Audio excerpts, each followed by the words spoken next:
Mercredi dernier, le maire de Bourges, Pascal Blanc, annonçait un nouveau plan d'économie dans les finances de la ville, en prenant 2 mesures qui ont depuis suscité bien des remous. La première s'agissant de la fermeture de l'historique piscine Robinson, l'autre à la diminution du nombre d'heures de prise en charge des enfants dans le cadre des ateliers périscolaires. De nombreuses voix se sont élevées sur ces mesures d'économie depuis, à commencer par les élus de l'opposition municipale, à qui nous avons demandé de nous exposer leur position dans le reportage qui suit. Nous pensons une fois de plus que cette décision est prise dans la précipitation, comme beaucoup d'autres, parce qu'en réalité aujourd'hui on voulait vous parler de la piscine Robinson, mais on voulait aussi vous parler de la restriction énorme sur les risques scolaires qui est annoncée, de même que d'autres menaces qui semblent annoncées pour l'avenir. Voilà.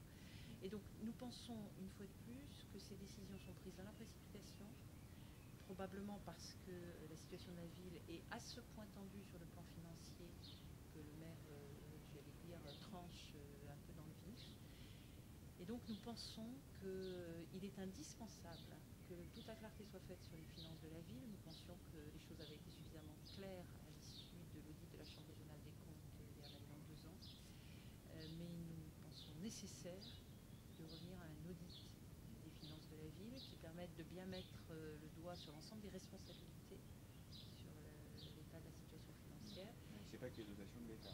Et notamment les engagements pris dans la période précédente sur le plan financier et sur le plan de l'emprunt, mais aussi les effets de la baisse démographique sur la baisse des subventions de l'État. Donc nous pensons que tout ça doit être clairement établi. Ça ne résoudra pas les questions, mais au moins ça mettra, je dirais, toute la lumière sur les responsabilités. La sécurité de personnes en délinquance, c'était mercredi matin. Mercredi soir, j'apprenais la fermeture de la piscine Robinson. Mercredi matin, on parlait de tout ce qui était fait dans les grandes rencontres jeunes, etc., pour arriver à accueillir, éduquer, inciter sur la citoyenneté, et puis en même temps éviter le désœuvrement d'un certain nombre de jeunes. Et quelques heures plus tard, on apprenait la fermeture de la piscine Robinson, alors qu'on avait beaucoup parlé du Val d'Oron, des problèmes d'incivilité, voire de montée de délinquance sur le Val d'Oron. Je crois qu'à un moment donné, il y a aussi un besoin de cohérence dans les choix qui sont faits. Et ça, c'est pas un choix cohérent. Voilà. Oui. Alors, je ne dis pas que les jeunes qui vont à la piscine sont des délinquants en puissance, hein, attention. Mais je veux dire que quand on n'a pas le souci de trouver des occupations extrêmement ouvertes pour les jeunes dans les périodes d'été, eh bien, on les condamne un peu au désœuvrement. Et derrière le désœuvrement, il n'y a pas que les bonnes idées, quoi. C'est une soupape, d'intégration, de paix sûr. sociale que d'avoir cette piscine à cet endroit-là. Et puis, j'allais dire tout simplement de bonheur simple. Oui. Enfin, le centre nautique, c'est pas le même quartier, c'est pas assez. Le centre nautique a bien sûr joué un rôle évidemment important. Il accueille du monde, mais il n'a pas tout à fait la même fonction, il n'est pas du tout dans le même quartier. Nous pensons qu'il faut travailler de toute façon à développer le pôle d'activité ludique sur le Val d'Oron, qu'il faut le faire dans un cadre communautaire, parce que j'y reviens, il y a un certain nombre de choses qui doivent être faites dans un cadre communautaire. Mais voilà, tout ça prend aussi du temps. Mais c'est tout ce retard qu'on paye aujourd'hui qui est considérable. Mais notre première réaction, en tout cas pour nous, berruyers, c'est dans un premier temps à la fois la stupeur face à une décision prise sans concertation et je dirais de manière assez brutale finalement, à la veille de l'été, c'est-à-dire à la veille de l'ouverture de cet espace de loisirs si important pour les berruyers et qui est ressenti, je dirais, assez violemment et assez injustement par les berruyers et par nous-mêmes parce que nous sommes aussi des usagers de cette piscine comme bon nombre de berruyers. Donc c'est d'abord une espèce de stupeur face à cette brutalité qui nous assaille un peu aujourd'hui, hein, ces jours-ci, qui nous choque comme beaucoup de berruyers, ce qui nous a conduit à lancer une pétition pour demander au maire de réviser sa position et de stopper cette fermeture de piscine.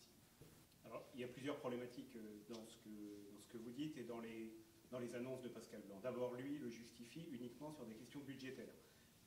Quand les élus communistes front de gauche dénoncent les mesures d'austérité du gouvernement avec la baisse des dotations, très concrètement, ça a des répercussions sur notre territoire, on le voit là aujourd'hui.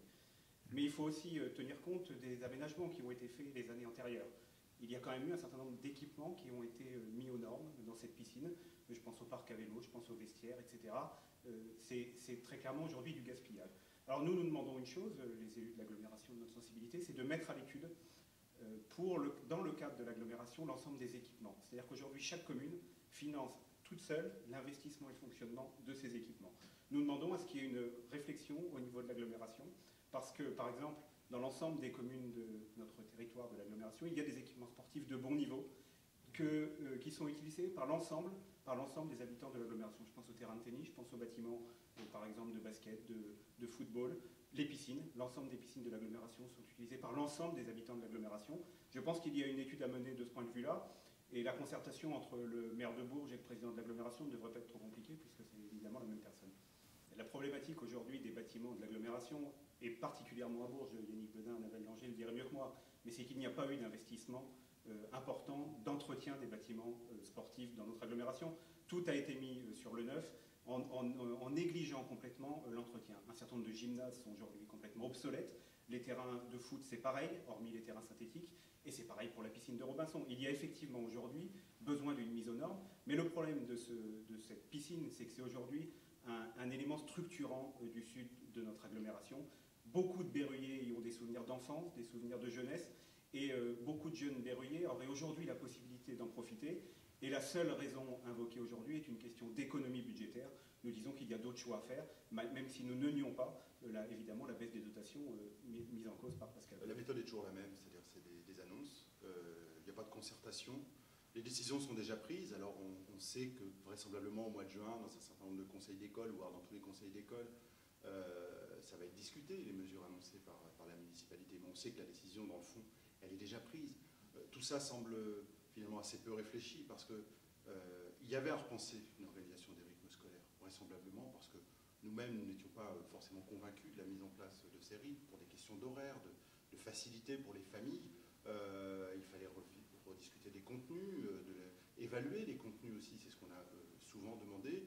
Il y avait moyen de rediscuter avec les associations de parents d'élèves, avec les fédérations de parents d'élèves, avec les syndicats d'enseignants, avec les agents, les personnels des écoles. Là, finalement, il n'y a pas eu de discussion. Il y a une décision encore qui est dictée, je dirais, par la calculette, par une politique comptable et un souci comptable qu'on peut comprendre, parce que, et c'est pour ça que nous étions très, je dirais, critiques par rapport à la mise en place de ces rythmes, c'est que l'État s'est déchargé sur les communes d'une partie du temps scolaire en disant aux communes, débrouillez-vous. Bon, donc ça, c'était effectivement à critiquer, etc. Mais on ne peut pas aller comme ça, je dirais, à l'encontre des habitudes qui se prennent, du travail aussi quand même qui a été fait dans le cadre de ces ateliers, dans le cadre de ces écoles. Voilà, donc encore une fois, une décision qui a l'air unilatérale, sans discussion, sans débat, sans concertation, et qui forcément, là encore, déstabilise la population et notre ville. Donc on ne peut qu'être critique par rapport à la manière de faire. Et donc effectivement, discuter sur les contenus va s'avérer difficile, parce que à partir du moment où la décision est déjà annoncée, ça va être assez complexe. Je dirais quand même que le corollaire de cette question sur les rythmes scolaires, c'est la question de l'accueil aussi. La mise en place des rythmes à la version blanc, là on connaissait les rythmes à la sauce Le Pelletier, ça va être que les enfants vont sortir plus tôt de l'école. Ce qui pose quand même des problèmes aux familles dont les parents sont salariés, hein, et qui n'ont pas d'autre solution de garde que de mettre les enfants à l'accueil. Donc nous, c'est un de nos chevaux de bataille depuis longtemps, la question de l'accueil périscolaire, du tarif, parce que les tarifs cette année ont fortement augmenté, l'accueil périscolaire. Donc on va, là aussi, se bagarrer pour que si cette mise en place se fait réellement à la rentrée 2015, des rythmes, eh bien, ça ne représente pas un surcoût pour les familles qui déjà n'en peuvent plus, des salaires bloqués, des impôts et des taxes qui augmentent. Il n'est pas question de leur faire payer encore plus cette politique désastreuse.